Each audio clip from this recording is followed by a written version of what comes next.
বিপদসীমার সামান্য নিচ দিয়ে প্রবাহিত হচ্ছে কুড়িগ্রামের তিস্তা ও দুধকুমার নদের পানি। ফলে তলিয়ে গেছে নদী তীরবর্তী নিম্নাঞ্চলের আমন ক্ষেত।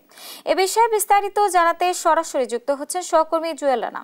রানা, ক্ষতিগ্রস্তদের সহায়তার সরকারি কোনো উদ্যোগ দেখেছেন কিনা, এ বিষয়ে আমাদেরকে বিস্তারিত জানাবেন।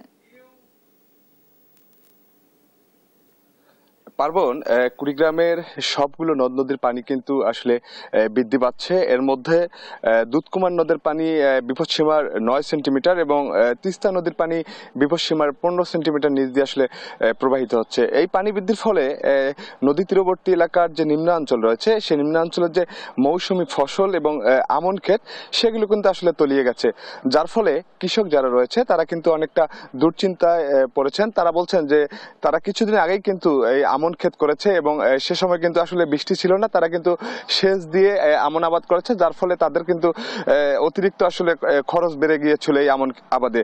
এছাড়াও আমি কৃষকদের সঙ্গে কথা বলেছি, তারা বলছেন যে যদি আরো 2 থেকে 3 দিন পানি বৃদ্ধি পায় এবং পানি যদি স্থায়ী হয় সেক্ষেত্রে কিন্তু কৃষি খাতে একটা ব্যাপক ক্ষতি হতে পারে।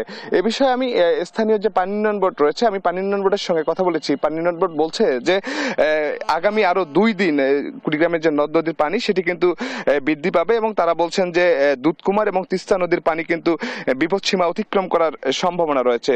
এছাড়াও আমি আপনাকে যদি দেখাই যে আপনি দেখছেন যে আমন ক্ষেত কিন্তু দেখছেন যে তলিয়ে গেছে, এরকম কিন্তু অনেক ক্ষেত আসলে এই পানিতে তলিয়ে গেছে। এই পানি যদি আসলে স্থায়ী হয় সেক্ষেত্রে কিন্তু কৃষকদের আসলে বড় একটা ক্ষতি হবার সম্ভাবনা রয়েছে।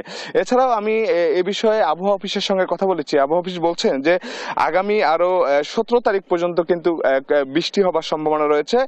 এরকম যদি আসলে বৃষ্টি হয় সেক্ষেত্রে কিন্তু পানি আরো বৃদ্ধি পাবে। এছাড়াও আমি কৃষি বিভাগের সঙ্গে কথা বলেছি। কৃষি বিভাগ বলছে যে তারা এখনো ক্ষয়ক্ষতির পরিমাণ তারা জানাতে পারেনি। তারা বলছেন যে তারা মাঠ পর্যায়ে আসলে কাজ করছেন যে কি পরিমাণ ফসল আসলে নিমজ্জিত হয়েছে, পরেই আসলে তারা বিস্তারিত জানাতে পারবে। এছাড়াও সব মিলিয়ে কিন্তু কৃষকরা বলছেন যে হঠাৎ এই পানি আসার অসময়ে এই বন্যায় পানি আসার কারণে কিন্তু কৃষকরা আসলে দুশ্চিন্তায় পড়েছেন। যদি পানি স্থায়ী থাকে সেক্ষেত্রে কিন্তু কৃষিখাতে ব্যাপক একটা ক্ষতি হবার সম্ভাবনা রয়েছে। পার্বণ, এই ছিল কুড়িগ্রাম থেকে পানি বৃদ্ধির সর্বশেষ।